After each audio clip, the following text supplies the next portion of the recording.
சர்வதேச யோகா தினம் நாளை மறுநாள் கொண்டாடப்பட இருப்பதால் உலகம் முழுவதும் இன்றைய அதற்கான முன்னேற்பாடுகள் தொடங்கிவிட்டன. இதன் ஒரு பகுதியாக ஹாங்காங்கில் நடைபெற்ற யோகா தின சிறப்பு நிகழ்ச்சியை இப்பொழுது பார்க்கலாம்.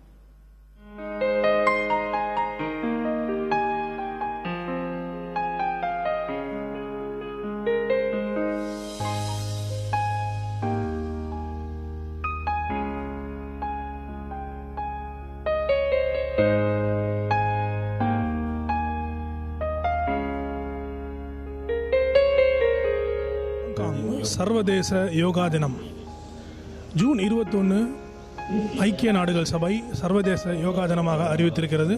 ஹாங்காங்கில் விக்டோரியா ஆர்பர் எனும் மிக அழகான இடத்தருகே சர்வதேச யோகா தினம் நடந்து கொண்டிருக்கிறது.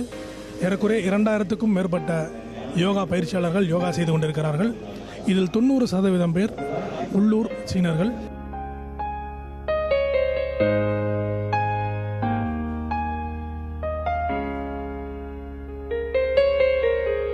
ஹாங்காங் போன்ற சர்வதேச நகரங்களில் ட்ரோன் எனும் பறக்கும் கேமரா பறப்பதற்கு அனுமதி கிடைப்பது கடினம். புதிய தலைமுறைக்காக காவல்துறையின் சிறப்பு அனுமதியுடன் ட்ரோன் கேமராவை யோகாசன தினத்தில் பறக்கவிட்டோம்.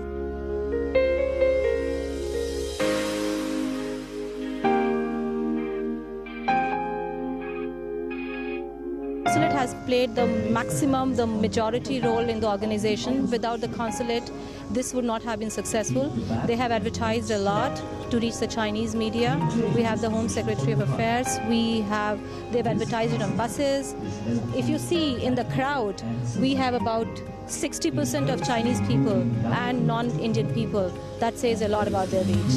வருடத்தின் 128 நாட்களை ஏதேனும் ஒரு சிறப்பு நாளாக ஐநா சபை அறிவித்திருக்கிறது. தந்தையர் தினம், அன்னையர் தினம், இதுபோல.